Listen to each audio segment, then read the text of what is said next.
আসসালামু আলাইকুম প্রিয় দর্শক, আপনারা দেখছেন দৈনিক প্রদীপ শেখা ইউটিউব চ্যানেল। এখন আমাদের সঙ্গে যুক্ত হচ্ছেন আসসালামু আলাইকুম রহমতুল্লাহি অবরকাতুহু।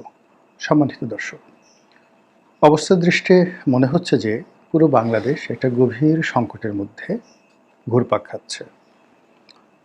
কেবলমাত্র সংকট বলে ভুল হবে যখন তিন দিক থেকে সংকট আসে এবং এসে সেই সংকটগুলো একটা বিন্দুতে মিলিত হয় এবং সেই বিন্দুতে এসে যখন একটা ঘূর্ণিপাক তৈরি হয় তখন মানুষ যে বিপদের মধ্যে পড়ে, ঠিক ওইরকম একটি জাতীয় সংকট আমাদের এই দেশে দেখা দিয়েছে। বলবো এই বিষয়ে, তার আগে ত্রিমাত্রিক সংকটটিকে বোঝার জন্য আপনারা যারা বাংলাদেশে চাঁদপুরের মোহনায় তিনটি নদীর যে সঙ্গমস্থল রয়েছে, পদ্মা, মেঘনা, যমুনা, তো এই তিনটি নদীর সঙ্গমস্থলে যে সেখানে ঘোল তৈরি হয়, একটা ঘূর্ণিপাক তৈরি হয়, সেই ঘূর্ণিপাকের মধ্যে বহু বড় বড় লঞ্চ ডুবে যায় এবং যখন ঝড় হয়, বৃষ্টি হয়, তখন সেই ভয়ঙ্কর পরিস্থিতি যাকে বলা হয় আরও মারাত্মক আকার ধারণ করে। আপনারা চোরাচালানের যে রুট, গোল্ডেন ট্রায়াঙ্গল নাম শুনেছেন। তারপর আপনারা বারমুদা ট্রায়াঙ্গেলের নাম শুনেছেন। মানে সেই প্রশান্ত মহাসাগর, আটলান্টিক মহাসাগর, সেই আটলান্টিক মহাসাগরের মধ্যে যে একটা ত্রিভুজ আকৃতির জায়গা রয়েছে, ট্রায়াঙ্গেল রয়েছে, যেখানে ত্রিমুখী স্রোত এসে এমন একটা পরিস্থিতি তৈরি হয়েছে যে ওর ধারের কাছ দিয়ে যদি কোনো জাহাজ যায় তো সঙ্গে সঙ্গে সেখানে সেই জাহাজ হারিয়ে যায়, ডুবে যায়, না কোথায় চলে যায় আজ পর্যন্ত কেউ বের করতে পারেনি আধুনিক বিজ্ঞানের যুগে। ফলে বারমুদা ট্রায়াঙ্গেল পৃথিবীর একটা ভয়ানক আজব জায়গা, যেখানে প্রযুক্তি তার ধারে কাছে যেতে পারে না। এবং এই ট্রায়াঙ্গেলটি শুধুমাত্র যে সমুদ্রের উপরে তা নয়, এটি আকাশে, অর্থাৎ ওই বারমুদা ট্রায়াঙ্গেলের উপর দিয়ে কোনো প্লেন উড়ে যেতে পারে না, হারিয়ে যায়। এজন্য হয় কি, যখনই কোনো একটা বিষয় মানে খুব গুরুত্বপূর্ণ বোঝানো হয় তখনই সেখানে ট্রায়াঙ্গেল মানে ত্রিভুজ, ত্রিমাত্রিক, 3D এই জিনিসগুলো বোঝানো হয়, 3 ডাইমেনশন এই জিনিসগুলো বোঝানো হয়। তো সেই দিক থেকে আমাদের যে রাজনৈতিক সংকট, সেই রাজনৈতিক সংকট এখন ত্রিমাত্রিক হয়ে গেছে। সেই ত্রিমাত্রিক সংকটটিকে আপনি আবার 9 ভাগে বিভক্ত করতে পারেন। এত জটিল আবর্তে যাব না, শুধুমাত্র এক এক করে বলি। আওয়ামী লীগের অবর্তমানে রাজনৈতিক অঙ্গন থেকে অন্তত 50% লোক নিজেদেরকে গুটিয়ে রেখেছেন। ফলে রাজনীতির অঙ্গনে একটা বিরাট শূন্যতা। আর সেই শূন্যতার মধ্যে ওই যে 50% লোক নিজেদেরকে গুটিয়ে রেখেছেন, সেই জায়গা দখল করার জন্য বাকি যারা লোকজন রয়েছেন তাদের মধ্যে যে হুড়োহুড়ি, মারামারি, অন্তর্ঘাত, এতে করে অতীতের যে সমস্যাগুলো যেগুলো এখনও চলমান, তার সঙ্গে আবার এই নতুন মারামারি, হানাহানি, কাটাকাটি, অন্তর্ঘাত শুরু হয়েছে। স্পষ্ট করে বললে জামাত, বিএনপি, এনসিপি থেকে শুরু করে আরও ছোট ছোট যে দলগুলো আছে সবার মধ্যে অন্তর্ঘাত। এটা গেল রাজনৈতিক সংকট এক। 2 নম্বর হলো রাষ্ট্রের যে বিচার ব্যবস্থা, পুলিশিং ব্যবস্থা, আইনশৃঙ্খলা ব্যবস্থা সব তছনছ হয়ে গেছে। কোনো একটা জায়গা থেকে আপনি আশ্রয় নেবেন, কেউ এসে আপনার বিপদে অভয় দেবে, রাষ্ট্রের এরকম কোনো সংগঠন নেই। বরং রাষ্ট্রের বড় বড় কর্তারা তারা নিজেরা বিপদগ্রস্ত হয়ে যেভাবে অঝরে কাঁদছেন, শত শত হাজার হাজার প্রশাসনের কর্মকর্তার বিরুদ্ধে দুর্নীতি দমন কমিশনের মামলা, শত শত পুলিশ কর্মকর্তার বিরুদ্ধে থানা মামলা, কোর্ট কাছারিতে মামলা, শত শত মিলিটারি কর্মকর্তা, ক্যান্টনমেন্টের মধ্যে যে কী হচ্ছে, কয়জনকে আওয়ামী লীগের ট্যাগ দেওয়া হয়েছে, কয়জনকে জামাতের ট্যাগ দেওয়া হয়েছে, কয়জনকে যাকে বলা হয় বিএনপি ট্যাগ দেওয়া হয়েছে আমরা জানি না। এবং এইরকম ক্যান্টনমেন্টের মতো সেন্সিটিভ জায়গাতে যখন এরকম ট্যাগিংয়ের রাজনীতি হয় তখন সেটা যে কত ভয়ঙ্কর আকার ধারণ করে অতীতে আমরা সেটা দেখেছি। ফলে আমাদের সেনাবাহিনীকে প্রচুর ক্ষয়ক্ষতি মোকাবেলা করতে হয়েছে অতীতকালে। এটি গেল দ্বিতীয়। আর তৃতীয়, আপনি জানেন যে যার টাকা থাকে না তার ঈমান থাকে না। অর্থনৈতিক অবস্থা এতটা খারাপ, অনেক মালিক বড় বড় ফ্যাক্টরি বন্ধ করে পালিয়ে বেড়াচ্ছে। ব্যাংক খুঁজছে তাকে ধরার জন্য, পাওনাদার খুঁজছে, ওয়ার্কাররা খুঁজছে, ফ্যাক্টরি রেখে পালিয়ে চলে গেছেন। অনেক শ্রমিক, হাজার হাজার লাখ লাখ শ্রমিক বেকার হয়ে পেশা পরিবর্তন করে টিকে থাকার চেষ্টা চালাচ্ছে। আর এতে করে মানে কি যে একটা সামাজিক অবস্থা তৈরি হয়েছে, নীতি নৈতিকতা, মানদণ্ড, আইন শৃঙ্খলা, চুরি ডাকাতি, রাহাজানি থেকে শুরু করে সব জায়গাতে যে অস্থিরতা বিরাজ করছে। বিশেষ করে ঢাকার কতগুলো অপরাধ প্রবণ এলাকা, যেমন ধরুন মোহাম্মদপুর, তারপরে ধরুন টঙ্গী, উত্তরার যে 12 নম্বর 13 নম্বর সেক্টর পার হয়ে টঙ্গীর যে এলাকাটা, টঙ্গী তুরাগ নদীর তীরে আশুলিয়ার ওই অঞ্চলটিতে, নারায়ণগঞ্জে, রূপগঞ্জে, এখানে যে মানে মানুষের জীবন যে কিভাবে চলছে একমাত্র ভুক্তভোগী ছাড়া বলতে পারবে না। দেখলাম একটা ছিনতাইয়ের দৃশ্য, আমি জীবনে এরকম ছিনতাই করতে দেখিনি। উবারে করে একজন যাত্রী যাচ্ছে, তো তাকে টার্গেট করে ছিনতাইকারী রাস্তায় দাঁড়িয়ে আছে 4 থেকে 5 জন। ধরুন একটা হুন্ডা 30 বা 40 কিলোমিটার বেগে চলছে, তো ছিনতাইকারীরা উৎপেতে আছে এবং একজন সেই পিছনের যাত্রীকে ফ্লাইং কিক, চলন্ত হুন্ডার উপর থেকে ফ্লাইং কিক মেরে তাকে ফেলে দিল। হুন্ডাওয়ালা হয়তো 20 গজ দূরে, 50 গজ দূরে গিয়ে সে হুন্ডা থেকে পড়ে গেল বা হুন্ডা চালিয়ে নিয়ে গেল, ওটা বোঝা গেল না অন্ধকার রাতিতে। কিন্তু যে পড়ে গেল, মুহূর্তের মধ্যে সে উঠে দৌড় দেওয়ার চেষ্টা করল, আর অমনি 4-5 জন ছিনতাইকারী গিয়ে তাকে ধরল। এই দৃশ্য আপনি না দেখলে বুঝতে পারবেন না। চোর হিসেবে কুমিল্লাতে একজন ধরা পড়েছে, বলা হলো চোর। সেই চোরকে বেদমভাবে প্রহার করা হলো এবং 2টো বিদেশি কুকুর দিয়ে তাকে কামড়ানো হলো। সেই চোরের যে আরতি, সে কি চোর না ভালো না অসহায়, কেন আসছিল সেটা বড় কথা নয়, মানুষের যে নির্মমতা, সেই নির্মমতা কোথায় গিয়ে পৌঁছে গেছে। এটি হলো আমাদের এই সমাজের ত্রিমাত্রিক সমস্যা। আর এই ত্রিমাত্রিক সমস্যায় আমরা বিশ্বাস হারিয়ে ফেলেছি, আস্থা হারিয়ে ফেলেছি, আমাদের মধ্যে হতাশা দানা বেঁধেছে ভয়ঙ্কর রূপে, এবং আমরা নিজের অজান্তে ভয় পাচ্ছি, অন্যকে ভয় দেখাচ্ছি, আর কাজকর্ম বাদ দিয়ে সারাক্ষণ শুধু সর্বনাশের চিন্তা করে চলেছি। আর এই অবস্থাতে পরাজিত শক্তি হিসেবে আপনারা যাকে বলে থাকেন আওয়ামী লীগ, তারা আবার বিপুল বিক্রমে ফিরে আসার জন্য চেষ্টা চালাচ্ছে। 15 বছরের শাসন, শোষণ এবং আমাদেরকে অত্যাচার করার তাদের যে দক্ষতা, সাহস, ওটা রাতারাতি কিন্তু নষ্ট হয়ে যায় না। যেমন ধরুন ভারতবর্ষ, মঙ্গলরা মানে হালাকু খান, চেঙ্গিস খানের বংশধররা 100 বারের মতো আক্রমণ করেছে, 100 বারের মতো আক্রমণ করেছে। তারা পরাজিত হয়েছে, ফিরে গেছে, কিন্তু আবার আসছে। একমাত্র 17 না 18 বার খালি তারা আক্রমণ করেছেন আলাউদ্দিন খিলজির জমানাতে, এবং আলাউদ্দিন খিলজির যে বড় সন্তান, এক সন্তান সেখানে মারা যায়।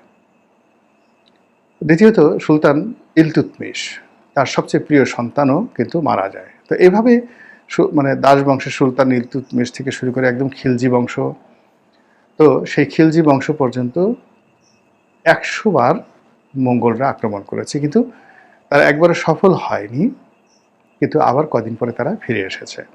তো কাজেই আপনি যখন দীর্ঘদিন অত্যাচার করবেন, জুলুম করবেন, জুলুম করার পর আপনার ওই জুলুম করার যে ক্ষমতা, এটা কিন্তু কখনো বন্ধ হবে না। আওয়ামী লীগ গেছে মাত্র 1 বছর। ধরুন 2001 থেকে 2006 পর্যন্ত যারা জুলুম করেছে, মাস্তানি করেছে, চাঁদাবাজি করেছে, পুরো দেশকে তছনছ করেছে, গত সেই 2006 থেকে 2025 পর্যন্ত 19 বছর বা 20 বছর, তাদের কি কোনো পরিবর্তন হয়েছে? দেখুন, পরিবর্তন মানে যখন শেখ হাসিনা চলে গেছে, ওই চাঁদাবাজির যে জায়গাটি, তারা অত্যাচারের যে জায়গাটি, জুলুমের যে জায়গাটি 15 মিনিটের মধ্যে তারা দখল করে ফেলেছে। তো সেই দিক থেকে যদি বিএনপির যারা লোকজন যাদের অপকর্ম করার ক্ষমতা ছিল টানা 5 বছর, সেই 5 বছরের তাদের যে দক্ষতা অভিজ্ঞতা 20 বছরও নষ্ট হয়নি। 20 বছর পথে প্রান্তরে ফকিরের মতো ঘোরার পরেও যখনই তারা সুযোগ পেয়েছে 15 মিনিটের মধ্যে তারা পুরো দেশ দখল করে নিয়েছে। তো সেই দিক থেকে যদি আপনি আওয়ামী লীগকে চিন্তা করেন যে 15 বছর ধরে তারা যে দক্ষতা অর্জন করেছে, ট্রেনিং পেয়েছে, তাদের যেভাবে মানুষকে অত্যাচার করার যে সাহস হয়েছে, শক্তি হয়েছে, অর্থনৈতিক ভিত্তি হয়েছে, তারা যদি ফিরে আসে 15 সেকেন্ডের মধ্যে কি তাণ্ডব ঘটাবে, এটা মানে বোঝার জন্য খুব রকেট সায়েন্স দরকার হয়নি। এবার ধরুন 1971 সনে, 1971 সনে কত আগে, 58 বছর হয়ে গেছে না?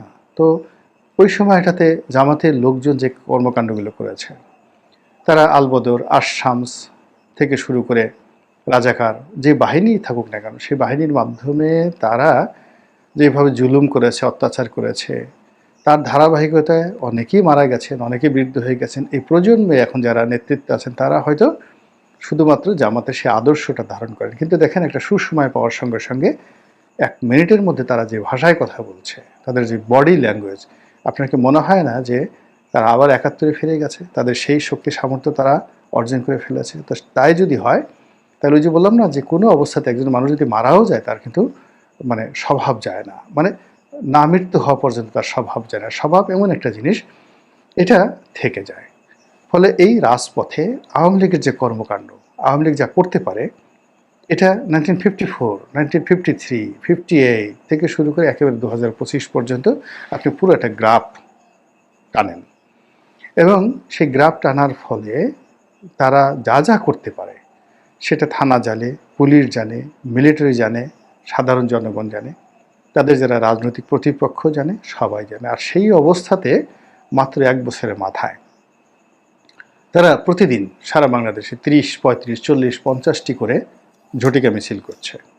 কখনো কুমিল্লা হাইওয়েতে, কখনো চট্টগ্রামে, কখনো কক্সবাজারে, কখনো নারায়ণগঞ্জে, কখনো ঢাকার মোহাম্মদপুরে, কখনো সায়দাবাদে। সব মিলিয়ে আবার তারা এগুলো আবার সোশ্যাল মাধ্যমের মাধ্যমে জানান দিচ্ছে যে আজকে আমাদের 40টা হলো, আজকে আমাদের 36টি হলো, এবং আজকে অমুক জায়গাতে এতটি হয়েছে। এবং তারা শুধু এই কাজগুলো এখানে স্টপ রাখছে না। তারা দেখুন দিল্লিতে তৎপরতা চালাচ্ছে, কলকাতাতে তৎপরতা চালাচ্ছে, লন্ডনে চালাচ্ছে, আমেরিকাতে চালাচ্ছে, ঢাকা শহরে চালাচ্ছে। সব মিলিয়ে তারা তাদের প্রতিপক্ষকে রীতিমতো তটস্থ রাখছে। সিরিজ অব ওয়েব বৈঠক করছে। সেই ওয়েব বৈঠকের ভিত্তিতে এই যে ভাঙ্গাতে একটা মারামারি হয়ে গেল, কি ব্যাপক মারামারি, মানে রীতিমতো গোপালগঞ্জে কি হয়েছে তার সাথে আরও বেশি ভাঙ্গাতে হলো। কি জন্য? সেখানে সাবেক সংসদ সদস্য নিক্সন চৌধুরী একটা হুকুম দিয়েছে, সেই হুকুম অনুযায়ী নাকি ভাঙ্গাতে এত বড় ঘটনা ঘটে। তো নিক্সন চৌধুরী যদি হুকুম দিয়ে এখনও ভাঙ্গাতে এই ঘটনা ঘটাতে পারে, তাহলে নিক্সন চৌধুরীর চাইতে অনেক শক্তিশালী সংসদ সদস্য আওয়ামী লীগের ছিল। শামীম ওসমান কি করতে পারে? সেটা আরও বেশি কাজ করতে পারে। এভাবে অনেকের নাম বলা যেতে পারে। দোহারে, নবাবগঞ্জে সালমানুর রহমান কি করতে পারে না? সে জেলখানায় বসে কিন্তু অনেক কিছু করতে পারে, তার সেই ক্ষমতা আছে। এতদিন যাবত সে দোহার, নবাবগঞ্জ পুরো এলাকা সে রাখছে। ব্রাহ্মণবাড়িয়াতে আনিসুল হক কি কিছু করতে পারে না? শাহজাহান ওমর কি বরিশালে কিছু করতে পারে না? তো এই ভিতরে এবং বাইরে মিলিয়ে আওয়ামী লীগ যে তৎপরতাগুলো চালাচ্ছে, এবং এটা যেভাবে দিনের পর দিন বেড়ে যাচ্ছে, এটা রীতিমতো ভয়াবহ। এবং এই ভয়াবহ অবস্থা থেকে উদ্ধার পাওয়ার জন্য আইনশৃঙ্খলা রক্ষাকারী বাহিনীর যে তৎপরতা দরকার, সেটি সম্ভব হচ্ছে না।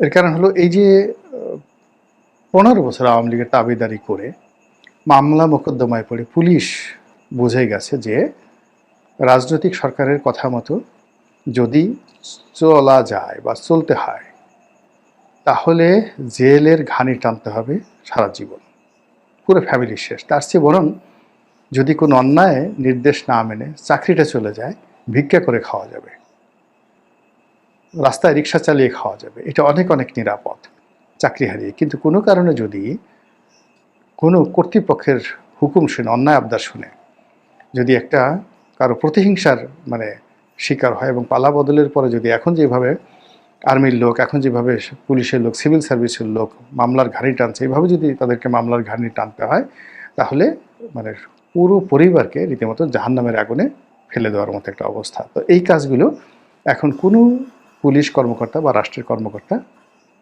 দায়িত্ব নিয়ে সেই কাজগুলো করছে না। ফলে দ্বিধার্থে আওয়ামী লীগের যে মিছিল বেড়ে যাচ্ছে, আর আগে যেভাবে বিএনপি, জামাত, তারপর এনসিপি একত্রে মিলে এই মিছিল প্রতিহত করত, তাদের মধ্যে সেই ঐক্য নেই। তাদের মধ্যে অনেকের সঙ্গেই আবার আওয়ামী লীগের যোগাযোগ রয়েছে বলে নানা মহল থেকে নানা রকম কথাবার্তা বলা হচ্ছে, আর সেই সুযোগে Awami League day by day তাদের মিছিলের সংখ্যা বাড়িয়ে দিচ্ছে। পুলিশের কর্তৃপক্ষ যারা আছে তারা সরকারকে খুশি করার জন্য ঘোষণা করেছে যে যদি আওয়ামী লীগের যারা মিছিলকারী তাদেরকে ধরে আনা হয় বা ধরা যায়, তাহলে পার হেড কত 5,000 টাকা না কত টাকা যেন পুরস্কার ঘোষণা করা হয়েছে। এতে কিচ্ছু হবে না, কোনো উপকার হবে না, উল্টে ফেলে এটা বুমেরাং হবে, টাকা যাবে এবং নিরীহ কিছু লোকজনকে ধরে এনে, মানে যাকে বলা হয় রাস্তায় একেবারে নিরীহ পাবলিক, অসহায় নিরীহ পাবলিক, তাদেরকে পুলিশ ধরে এনে কর্তৃপক্ষের কাছে দেখবে যে আজকে মিছিল করেছে 100 জন, আমরা এখান থেকে 10 জন ধরেছি, 50,000 টাকা তারা পুরস্কার নিয়ে গেল, আর সেই 10 জন অসহায় লোক সেই ঘানি টানলো। এবং পুলিশ পারে না, মানে মিথ্যা মামলায় জড়ানো, মানে পুলিশের যে দক্ষতা, আমাদের দেশের পুলিশের দক্ষতা, এরা পারে না এমন কোনো কুকর্ম নয়। টাকা নিয়ে তারা দুনিয়ার সবচেয়ে অসহায় মানুষটিকে ফাঁসির কাস্টে ঝুলিয়ে দিতে পারে। এই বদনাম আমাদের পুলিশে আছে। এখানে মানবিক পুলিশের চাইতে অমানবিক পুলিশ বেশি, এখানে ভালো পুলিশের চাইতে ঘুষখোর পুলিশের সংখ্যা বেশি। তো কাজেই এই জিনিসগুলো সরকার যেভাবে চাইছে সেভাবে হবে না, ফলে এখানে আতঙ্ক বেড়ে যাচ্ছে। ইতিমধ্যে সেই মোহাম্মদপুর এলাকার 3 জন পুলিশ কর্মকর্তাকে সাসপেন্ড করা হয়েছে, কিন্তু পরিস্থিতির উন্নয়ন হচ্ছে না। অন্যদিকে সাবেক সেনাপ্রধান ইকবাল করিম ভূঁইয়া থেকে শুরু করে আর অনেকেই সেনাবাহিনীকে মাঠ থেকে সরাতে চাচ্ছে, তাদেরকে ক্যান্টনমেন্টে ফিরিয়ে আনার জন্য দাবি তোলা হচ্ছে, যে এতে করে এখন বর্তমান যে পরিস্থিতি, সেনাবাহিনীর দক্ষতা নষ্ট হয়ে যাচ্ছে, ট্রেনিং নষ্ট হয়ে যাচ্ছে, সেনাবাহিনী দুর্নীতিবাজ হয়ে যাওয়ার সম্ভাবনা দেখা দিয়েছে, এবং মানুষজন সেনাবাহিনী সম্পর্কে যে ইতিবাচক চিন্তা করতো, তাদের ভয় ছিল, এটা ধীরে ধীরে চলে যাচ্ছে। কাজেই সেনাবাহিনীকে ব্যারাকে ফিরিয়ে নিতে হবে।